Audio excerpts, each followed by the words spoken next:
2004 2003 ನೆನಪಿಗೆ ಬರ್ತಿದೆ. ಈ ಒಂದು ಶಾಲೆಗೂ ಈ ಒಂದು ಗ್ರೌಂಡ್ಗೂ ನನಗೂ ಒಂದು ಒಳ್ಳೆ ಸಂಬಂಧ, ಒಂದು ಒಳ್ಳೆ ಬಾಂಧವ್ಯ ಇದೆ. ಈ ಒಂದು ಸ್ಕೂಲಲ್ಲಿ ಒಂದಷ್ಟು ನಾನು ಸಂಪಾದನೆ ಕೂಡ ಮಾಡಿದ್ದೀನಿ.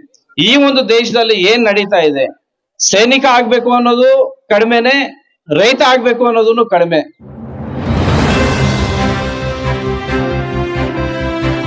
ಅವರು, ನಮ್ಮ ಅಶ್ವಿನಿ ಅಕ್ಕವರು, ನಮ್ಮ ಕಿಶೋರ್ ಅವರು, ಹಾಗೂ ಇಲ್ಲಿ ಕೂತಿರ್ತಕ್ಕಂಥ ಎಲ್ಲ ಮಕ್ಕಳು ಹಾಗೂ ತಂದೆ ತಾಯಂದಿರಿಗೂ ಹೃದಯಪೂರ್ವಕ ನಮಸ್ಕಾರಗಳನ್ನ ತಿಳಿಸ್ತಾ,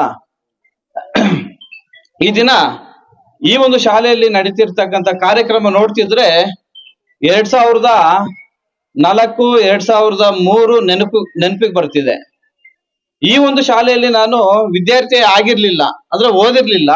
ಆದ್ರೆ ಈ ಒಂದು ಶಾಲೆಗೂ ಈ ಒಂದು ಗ್ರೌಂಡ್ಗೂ ನನಗೂ ಒಂದು ಒಳ್ಳೆ ಸಂಬಂಧ, ಒಂದು ಒಳ್ಳೆ ಬಾಂಧವ್ಯ ಇದೆ. ನಾವು ಹೈಸ್ಕೂಲಲ್ಲಿ ಓದ್ತಿರ್ಬೇಕಾದ್ರೆ ಪ್ರತಿ ವರ್ಷ ಸ್ವತಂತ್ರ ದಿನಾಚರಣೆಗೆ ಅಂತೇಳಿ ಈ ಒಂದು ಫೀಲ್ಡ್ ಅಲ್ಲಿ ನಮ್ಗೆಲ್ಲಾನು ಏನೊಂದು ಕ್ರೀಡಾಪಟುಗಳನ್ನ ಹೇಳ್ಕೊಡುವಂತ ಕಾರ್ಯಕ್ರಮ ಇಲ್ಲೇ ನಮ್ಮನ್ನ ಅಲ್ಲಿಂದ ಕರ್ಕೊಂಡ್ಬಂದು ಹೇಳ್ಕೊಡ್ತಿದ್ರು. ಮತ್ತೆ ಈ ಒಂದು ಸ್ಕೂಲಲ್ಲಿ ಒಂದಷ್ಟು ನಾನು ಸಂಪಾದನೆ ಕೂಡ ಮಾಡಿದ್ದೀನಿ, ಅಂದ್ರೆ ಕೆಲಸ ಮಾಡಿದ್ದೀನಿ. ಆಗ ಈ ಒಂದು ವರಂಡ ಅಂತೇಳಿ ನಾವೇನ್ ಕರಿತೀವಿ, ಇಲ್ಲೆಲ್ಲಾನು ಒಂಥರ ಈ ತರ ಒಂದು ಮರಗಳೆಲ್ಲ ಬಂದಿರ್ಬೇಕಾದ್ರೆ ಇಲ್ಲೊಂದು ಅಜ್ಜಿ ಅಂತ ಹೇಳಿದ್ರಾಗ, ಆ ಅಜ್ಜಿ ಇರ್ಬೇಕಾದ್ರೆ ಆ ಅಜ್ಜಿ ಒಂದ್ ಸ್ವಲ್ಪ ಕುಡುಕಿ ಅಜ್ಜಿ. ನಿಜ ಅಲ್ಲ ಸರ್?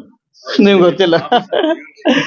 ಅಜ್ಜಿ ಜೊತೆ ನಾವೆಲ್ಲ ತುಂಬಾ ಕಾಮಿಡಿ ಆಟ ಆಡ್ಕೊಂಡು ಅವಾಗ ಒಂದಷ್ಟು ಅಜ್ಜಿ ಮಾಡುವಂತ ಕೆಲ್ಸಗಳನ್ನೆಲ್ಲಾನು ನಾವು ಮಾಡ್ತಿದ್ವಿ. ಆಗ ₹1 ₹2 ನಮ್ಗೆ ಕೊಡ್ತಾ ಇದ್ರು. ಆಗ ₹1 ₹2 2003 2004 ಒಳ್ಳೆ ಸಂಪಾದನೆ ನಮ್ಗೆ. ಈ ತರ ಈ ಒಂದು ಸ್ಕೂಲ್ ನಮ್ಗೆ ಒಂದು ಒಳ್ಳೆ ಬಾಂಧವ್ಯನೂ ಇದೆ. ಈ ದಿನ ಈ ಒಂದು ಮಕ್ಕಳನ್ನ ಉದ್ದೇಶಿಸಿ ಮಾತಾಡುವಂತದ್ದು ನಮ್ಮಲ್ಲಿ ಏನು ಇರೋದಿಲ್ಲ. ಯಾಕೆಂತಂದ್ರೆ ನಾವು ಏನೇ ಹೇಳಿದ್ರು ಈಗ ಮಕ್ಕಳಿಗೆ ಅರ್ಥ ಆಗುವಂತ ಶಕ್ತಿ ಇರೋದಿಲ್ಲ. ಆದ್ರೂ ನಾವು ಅವರ ಒಂದು ತಂದೆ ತಾಯಂದ್ರು ಬಂದಿರೋದ್ರಿಂದ ಎಲ್ಲಾರನ್ನೂ ಉದ್ದೇಶಿಸಿ ನಾವು ಮಾತಾಡ್ಬೇಕಾಗುತ್ತೆ. ಈ ದಿನ ಪ್ರತಿಯೊಬ್ರು ಒಂದು ಒಳ್ಳೆ ಎಜುಕೇಶನ್ ಮಾಡಿ, ಪ್ರತಿಯೊಬ್ರು ಅವರ ಒಂದು ಎಜುಕೇಶನ್ಗೆ ತಕ್ಕಂತೆ ನಿಮ್ಮ ಕೆಲಸಗಳನ್ನ ಮಾಡ್ಕೊಂಡು ನಿಮ್ಮ ಸಂಸಾರಗಳನ್ನ ನಡ್ಸ್ಕೊಂಡು ಹೋಗುವಂತ ಕೆಲಸದಲ್ಲಿ ಪ್ರತಿಯೊಂದು ವಿದ್ಯಾರ್ಥಿನೂ ಮುಂದೆ ಹೋಗ್ಬೇಕು ಅನ್ನೋದೇ ಒಂದು ದೃಢವಾದಂತಹ ಒಂದು ಸಂಕಲ್ಪ ಇರುತ್ತೆ. ಅದ್ರ ಜೊತೆಗೆ ದೇಶ ಕಟ್ಟುವಂಥದ್ದನ್ನು ನೀವೆಲ್ಲರೂ ರೂಢಿಸ್ಕೋಬೇಕಾಗುತ್ತೆ. ಈ ದಿನ ದೇಶದಲ್ಲಿ ಏನಾಗ್ತಿದೆ, ದೇಶದ ಪ್ರಧಾನಿಗಳ್ಯಾರು, ರಾಜ್ಯದ ಮಂತ್ರಿಗಳ್ಯಾರು, ರಾಜ್ಯದ ಮುಖ್ಯಮಂತ್ರಿಗಳ್ಯಾರು, ಪ್ರತಿಯೊಂದು ರಾಜಕೀಯದ ವಲಯ ಕೂಡ ನೀವು ತಿಳ್ಕೊಬೇಕಾಗುತ್ತೆ. ಎಜುಕೇಶನ್ ಅಂತಂದ್ರೆ ಬರೀ ಬುಕ್ ಅಲ್ಲಿ ಇರುವಂತದನ್ನ ಓದಿ ನಾವು ಎಕ್ಸಾಮ್ ಕಟ್ಟಿ ನಾವು ಎಕ್ಸಾಮ್ ಬರ್ದು ನಾವು ಪಾಸ್ ಆಗುವಂತದ್ದು, ಫೇಲ್ ಆಗುವಂತದ್ದಲ್ಲ. ಈ ಒಂದು ದೇಶದಲ್ಲಿ ಏನ್ ನಡೀತಾ ಇದೆ ಇದನ್ನೆಲ್ಲಾನು ನಾವು ತಿಳ್ಕೊಂಡ್ರೆ ಮಾತ್ರನೇ ನಾವು ಮುಂದಿನ ದಿನಗಳಲ್ಲಿ ಒಂದು ಒಳ್ಳೆ ಪೊಸಿಷನ್ಗೆ ಹೋಗೋದಿಕ್ಕೆ ಒಂದು ಅನುಕೂಲ ಆಗುತ್ತೆ. ಈ ದಿನ ಎಜುಕೇಶನ್ ಮಾಡುವಂತವ್ರು ಪ್ರತಿಯೊಬ್ರು IAS ಆಗ್ಬೇಕು, IPS ಆಗ್ಬೇಕು, ಇಲ್ಲ ಇನ್ಸ್ಪೆಕ್ಟರ್ ಆಗ್ಬೇಕು, ಇಂಜಿನಿಯರ್ ಆಗ್ಬೇಕು, ಈ ತರನೇ ಉದ್ದೇಶಗಳು ಇರುತ್ತೆ ಹೊರತು ಇವತ್ತು ನಮ್ಮ ದೇಶಕ್ಕೆ ಬೆನ್ನೆಲುಬಾಗಿರುವಂತವ್ರು ಒಂದು ರೈತ, ಒಂದು ಸೈನಿಕ. ಸೈನಿಕ ಆಗ್ಬೇಕು ಅನ್ನೋದು ಕಡಿಮೆನೆ, ರೈತ ಆಗ್ಬೇಕು ಅನ್ನೋದನ್ನು ಕಡಿಮೆ ಈ ಒಂದು ಜನರೇಷನ್ ಅಲ್ಲಿ. ಸೊ ಹಾಗಾಗಿ ಈ ಒಂದು ರೈತರಿಗೂ ನಾವು ಪ್ರಿಫರೆನ್ಸ್ ಕೊಡ್ಬೇಕಾಗುತ್ತೆ. ಎಜುಕೇಶನ್ ಮಾಡ್ದಿರಾ ನಾವು ಫೈಲ್ ಆದ್ರೆ ಮಾತ್ರನೇ ನಾವು ವ್ಯವಸಾಯ ಮಾಡ್ಬೇಕು ಅನ್ನೋ ಉದ್ದೇಶ ಇಲ್ಲ.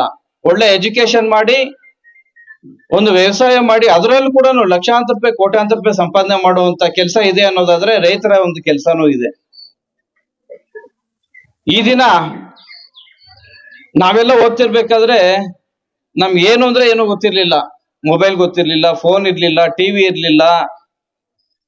ಅಂದ್ರೆ ನಾನು ಹೇಳೋದು ನೋಡಿದ್ರೆ 1947ನೇ ಇಸ್ವಿ ಎಲ್ಲ ಒಂದು 2000 ಈ ಒಂದು ಇಸ್ವಿಯಲ್ಲೇನೆ ಆಗ ಈ ಒಂದು ಟೆಕ್ನಾಲಜಿ ಅನ್ನೋದು ಇರ್ಲಿಲ್ಲ.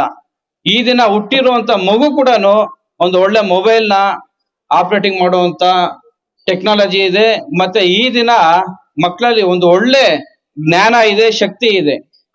ಇದನ್ನ ಉಪಯೋಗಿಸ್ಕೊಂಡು ಪ್ರತಿಯೊಬ್ರು ಒಂದು ಒಳ್ಳೆ ಎಜುಕೇಶನ್ ಮಾಡಿ ನಿಮ್ಮ ತಂದೆ ತಾಯಿಗಳಿಗೆ ಒಂದು ಒಳ್ಳೆ ಹೆಸರನ್ನ ತಗೋಬರುವಂತ ಕೆಲಸ ನಿಮ್ಮಲ್ಲಿ ಇರುತ್ತೆ. ನೀವೆಲ್ಲರೂ ಆ ಕೆಲಸ ಮಾಡ್ಬೇಕಾಗುತ್ತೆ.